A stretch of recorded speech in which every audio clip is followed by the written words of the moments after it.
Hello everyone, my name is Beckett and welcome back to the channel. And today in Division 2 we are going to be covering the State of the Game podcast that went on this morning, and we have a lot to cover. We have some optimization station things, as well as there was huge buffs to almost every new exotic, as well as the Bighorn received a huge buff, and you need to be farming that now. If you don't have it, it is going to be very viable in TU12.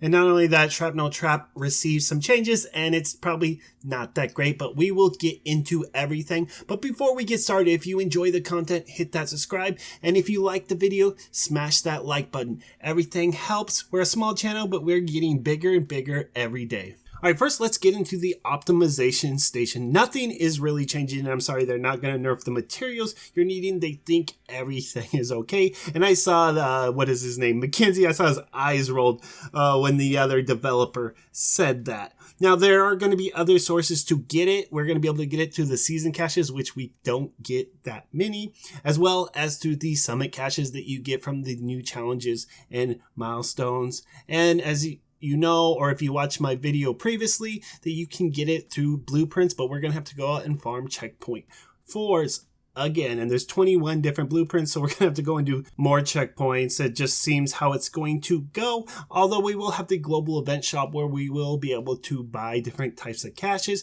but it's still not enough when it takes like 6 glove weaves just to do the first optimization station, and then it goes up to 111 for the next. That's ridiculous. I don't care how many extra sources, we're not getting that much. And we have the crafting sources, but it still costs about a third of our crafting resources just to get 1, 5, or 10 bundle of resources. No, they definitely need to nerf that, and I see it's going to get nerfed, but it's probably not going to happen until TU13, and it kind of makes me a little sad. But let's move on to the buffs. Alright, first let's hop into the Bighorn buffs. So as you know, if you were in the PTS, they increased the magazine size from 30 to 40, and that still wasn't enough. And I had already mentioned that, and we knew that was going to be the case, but they also added it so when your shots decay, when you get up to that stack, it will decay at 10 stacks over 4 seconds, but you can stop the decay as long as you keep nailing those headshots. So you can keep up the 50 stacks the whole time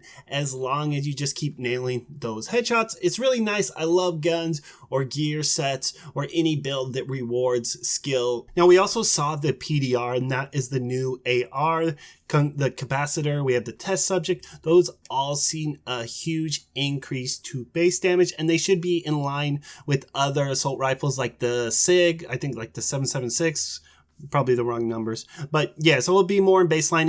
It will actually hit a little harder. It's still a low RPM, but at least it will be in the same vein as like a mechanical animal. Not only did the capacitor receive a buff with that base damage increase, they also adjusted the talent capacitance, just so it's, because before it was like, why would I use it? Just use perfect in sync. I'm going to do a lot more damage, and you can't really keep up the 50 stacks all the time. Now shooting enemies stacks up to a cap of 40, and each stack grants 1.5% skill damage, so we can get up to 60% skill damage. Now we're talking, this is now a contender. And then after 5 seconds it will still decay, but for each skill tier we gain 7.5% weapon damage, so not too bad at all, and really just can't complain at that all. That's a huge weapon buff. I think what we're gonna have like 45% extra weapon damage, we're gonna have 60% skill damage.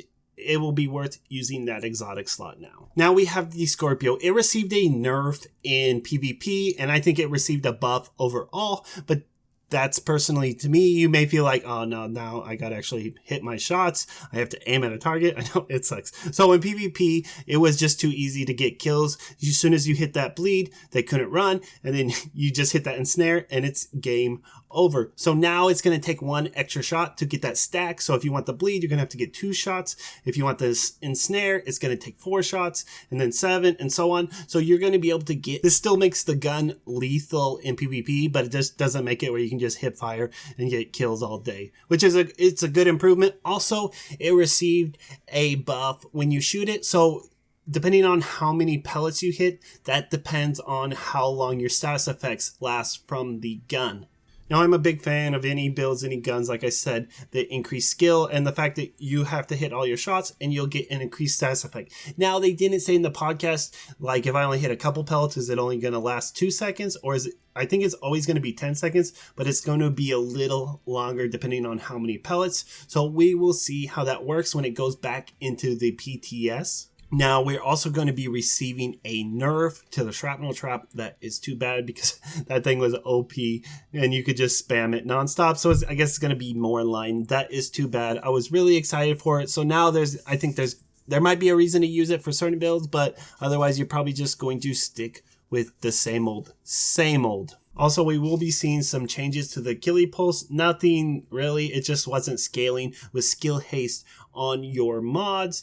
We will also be having another PTS, I think not next Friday, so I think it's going to be around Thanksgiving weekend. November 27th is when that is going to kick off, which kind of sucks if you're in the States and you got to deal with that. If not, go ahead, have fun, and keep playing that. Now that's all I got for you guys today on the podcast. I'll have another video for you tomorrow breaking down all the new news going on this week in Division 2. And also if you're interested in builds, tutorials, or anything, I'll leave an end card. Go ahead and check out my channel. I got a lot of videos for new players, old players, everything in between. You guys have a great day and I'll see you next time.